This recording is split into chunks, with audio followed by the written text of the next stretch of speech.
Hello everybody, this is Zaxter99 back with another brand new indie game. This one's called No Turning Back.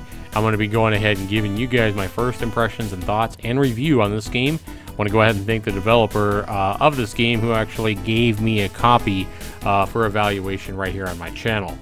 So as I go through here and look at the credits, that's one thing we can do. And then you go to start. And the one thing I don't like about this is the options. You can't blow it up, you can't change the resolution, you have to play it on this window here. And then it looks like when you go into No Turning Back, it's going to give you a random, basically, kind of player. So here I have a conjurer that you have to take unless you exit out of the game with a red X at the top and start over again, in which you'll get another random adventure to start with. Maybe a warrior, might be another mage or whatever. So it gives you tips up here when you start. I am actually trying my E key. Down at the bottom I see a skill to launch a fireball, and I can launch it to the right, but right here I'm trying to launch it to the left. As you see, I hit left and I'm hitting E, but it turns my guy and launches it to the right. Now this is my R. It looks like some kind of a damage increase buff that I cast. And T here is another skill which I don't have yet. So now it tells me help tip, hit F to pick up your equipment. And you'll see here that if I close this out, I can hover my cursor over it and I can see that I have 7.95 protection. Now every time you start this game, it's like it gives you random equipment. So there's a lot of different random stuff in this game. A lot of randomness to it. Every room you go into in the dungeon is random mobs that spawns, and it tells you here you can, with the tips, you can actually put your cursor over to see the stats of any item, or you can hit left control to see your own stats and how much experience and everything you have. So despite the graphics, which are not impressive at all, I like the stats and everything like that for an RPG dungeon, roguelike game. Now, I'm sure this game the developer was inspired by games like The Binding of Isaac to make this game. Now here we have a trainer of some sort where we can actually go and train different skills. However, because this game's in early access, most of these skills are not in yet. Everything's coming soon to actually train. Here I do find a couple of skills that I can train. Shell Shock, Raging buff, and double the distance charge, but they require blue and purple pellets, which I don't know what they are or how to get them, so I'll continue searching. Now this is a room here where I can visit an NPC gambler and gamble all my gold away, but the gambler tells me I need at least $250 to gamble, so I'm out of luck to gamble. I can't gamble with no money, unfortunately. Takes money to make money, right? So now I have basically just a couple of empty rooms here.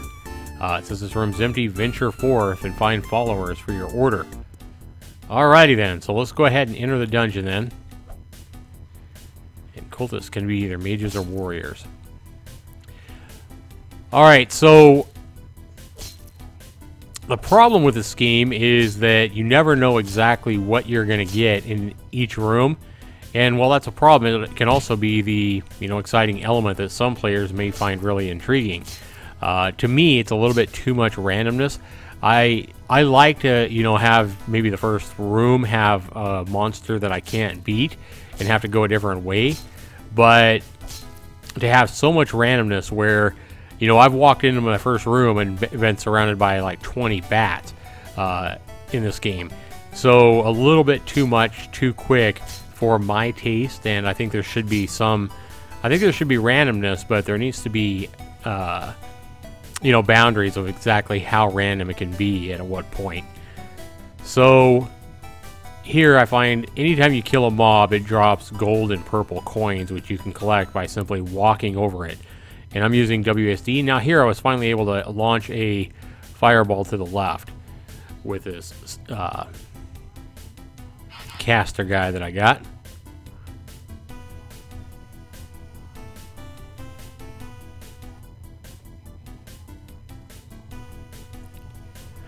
You have to be really careful with this game too, because if you get your character too close to the door trying to collect gold, you'll end up going through the door and you'll lose everything. You have to be really careful with like the chairs and tables and stuff like that too, because you can get stuck and not be able to escape in this game at this point. Now here's one of the rooms where I'm talking about I got quickly surrounded by a bat, and swinging your strikes, so your weapon, is really just a matter of playing it a couple of times and getting the timing down. I mean, the first time I played, I was getting really my butt kicked. And you can see I've already been hit 2 or 3 times here, and it only takes 2 or 3 hits, sometimes 4, from the mobs before you're dead. I haven't yet figured out how to heal myself in the game. So here, I died, and once you die, you have to respawn and start the game all over again. So this time, it looks like I got an archer. Okay. So we'll go ahead and enter the game with the archer. Every time you do have to pick up all your starting items in the starting room. And now you notice that I got armor that's only 2.83 protection, as last time I had 7.93. So even the, starting equipment that you get, the stats on it, varies with a high degree of randomness. Now here, that's a blacksmith. I thought it was an enemy at first. And that's why I was trying to shoot it with an arrow. I was like, why is arrows going right through here?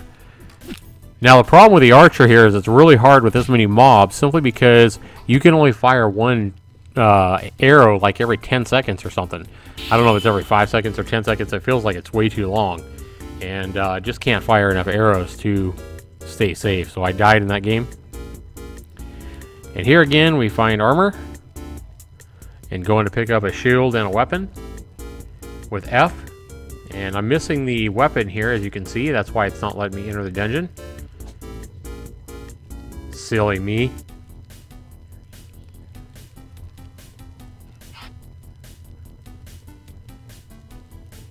So you walk into these rooms and monsters are going to just start spawning out of thin air.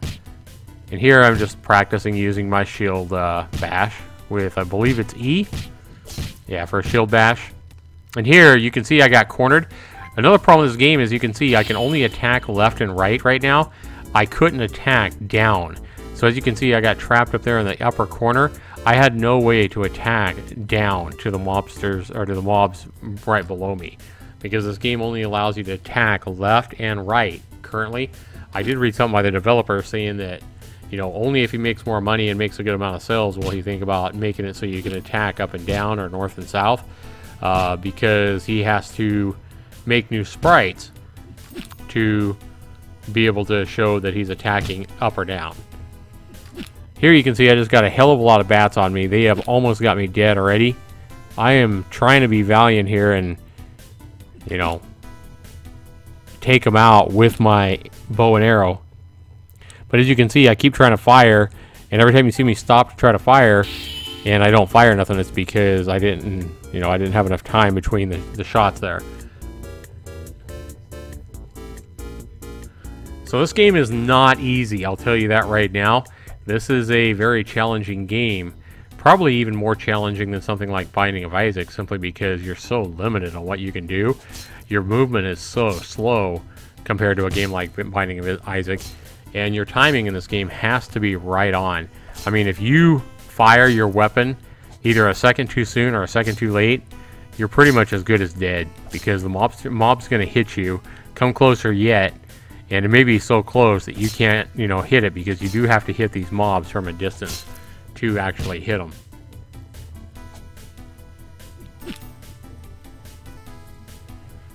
Now these green plants on the wall, it looks like they're firing and actually hitting the mobs.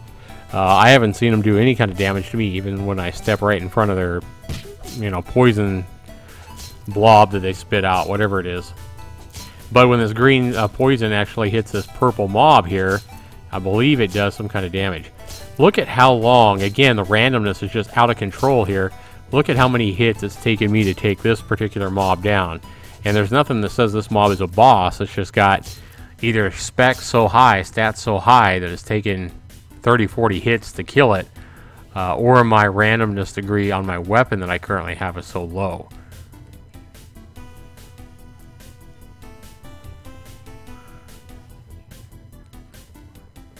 Now, I usually like games like this. I would like to see the developer actually make it so you can move through these dungeons a little bit quicker. You know, especially since we can't shoot up and down.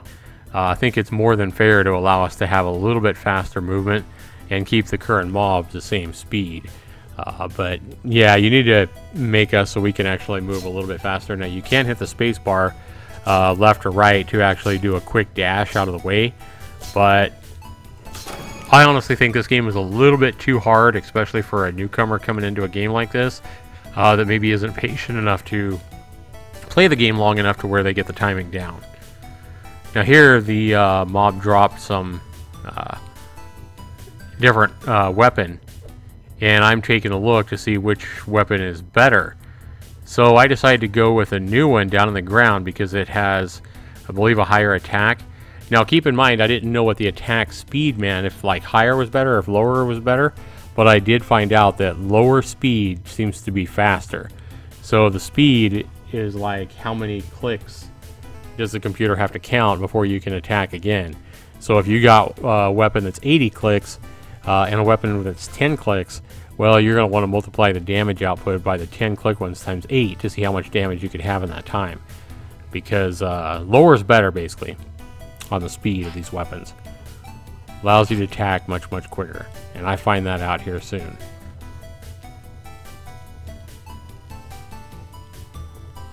Got a fire. More of these robed creatures. No, and I got a warrior, a zombie, or whatever it is with a sword. Now, this game advertises pixelated graphics, and they wasn't kidding when they advertised as pixelated graphics, because this game does come in at $5.99 US currency. It's on sale its first week for $5.39, 10% off, I do believe. And the problem I have with this game, even though I like games like this, and I really, really want to like this game, is there are just so many of these kind of games that do this so much better. And the one that I can think of that I really like that I did about a year ago in early access was Overture. And for $4.99 regular price, you can get Overture, which has a lot bigger rooms. The graphics are still pixelated, but they're about 10 times better than this. And the movement's a lot faster. There's a lot more enemies on screen at once. And it's just total chaos. And the loot system just throws tons of gold at you. And somehow that game is just a lot more fun, to me, than this game is. And a lot better done. I mean, you can choose from a huge array of, like, huge assortment of different classes at the beginning of the game, unlike this game where you're forced to take whatever random class it gives you at the start of the game. I do like some of the things that this game is doing, like the treasure chest and stuff like that. It's a little more casual, a little more laid back, smaller rooms than something like Overture. But I mean, even Binding of Isaac, the first Binding of Isaac, was a lot better. Honestly, for a value perspective, if you haven't played Binding of Isaac, either one, the first Binding of Isaac is a phenomenal game, and it's only $4.99. It's $1 less than this game regular price. So I can't recommend going out and getting this game for $5.99 when games like Binding of Isaac, the first one, and Overture are available for $1 less. And I really, really, really liked Overture. Honestly, to me, Overture is about 10 times as much fun as this game. As much as I want to like this game, as much as I want to support this developer, I just can't recommend this game at this point in time until some of the little glitches and bugs get actually fixed, and until this guy works on this game a little bit more. Fortunately, it is an early access, so this guy does have, you know, plenty of time to make this game better. Now, I believe this is this developer's first game, so I don't want to knock the game too much. You know, his first game. I think he's doing a phenomenal job. I mean, he was able to launch a game on Steam for his first game, and he's already sold some copies of the game. So, a big hooray for that, and he's already put out several updates to the game at this point. I just think I want to go ahead and wait about another month or two and see how far along this game actually goes. And I believe that the developer can make this game a lot better. But right now, value is going to be the big point where this game really suffers. It's worth 40 points in my score. And for the value on this game at $5.99, even though I got a copy for free from the developer, I want to go and thank the developer again. At $5.99, I'm just not seeing the value here, especially when there's so many games that do this so much better for less on Steam. So value on this game is, I'm going to give it a 10 out of 40, and I think I'm being generous to do that. The next criteria is how much fun is the game. The game is actually quite a bit of fun, even with the little bugs and glitches and stuff like that the game has. Learning the timing and everything to hit these things is pretty fun. I'd like to see the developer make you move a little bit faster. You know, I don't think you have to be flying around, but to be able to move a little bit faster, you can hold shift to move faster, but still, I would still like to see faster movement. And the fun on this game, I'm going to go ahead and give it a 15 out of 30. I believe it's about halfway there. Next criteria is controls and bugs. This game does have a few bugs. Controls work pretty solid. A little bit of weirdness in some of the controls where you try to, you know, jump or slide one way and you end up going, like, you could try to run to the right and you end up hitting the space bar and you slide back to the left or right into the monster you're running from. So there's some weirdness like that. And so for the controls and bugs at this point in the game, I'm going to go ahead and give the controls and bugs a 12 out of 20. So at this point, I've actually given the game 25. I'm up to a 37. And the last criteria is graphics and sound. The sound is pretty pathetic in this game. Music is pretty simple. And the graphics, as you can see, are pretty simple. Obviously, graphics aren't a big part of any game. I think you can have a lot of fun. Even with the graphics like this, I believe the guy can make the game a lot more fun. But for the graphics, I'm going to have to give it a really, really poor score here, 2 out of 10.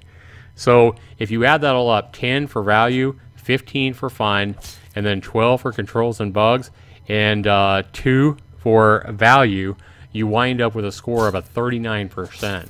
And again, the big factor here is the value is so low on this game. It could have been a lot higher if this game was priced lower than it is right now for what it is. I just don't think you're getting a good bang for your buck. If the guy works on the game a little bit more, I think it's going to be a lot higher score when the fun's up a little bit and the value's up more because the game is further along in development. So hopefully that helps you guys out. Right now, I cannot recommend this game. Again, it's only scoring at 39% on my unique scoring system, which I use to score all these games like this. And no turning back, 39%. Hopefully that's helped some of you guys out, helped you guys make a decision on buying this game. If so, let me know down in the comments below. Be sure you rate my video. This has been Zaxter99. And again, I want to go ahead and give a big high five to the developer for giving me a copy of this game to actually evaluate on my channel. Thanks for watching, everybody. This has been Zaxter99. We'll see you in the next video. Take care.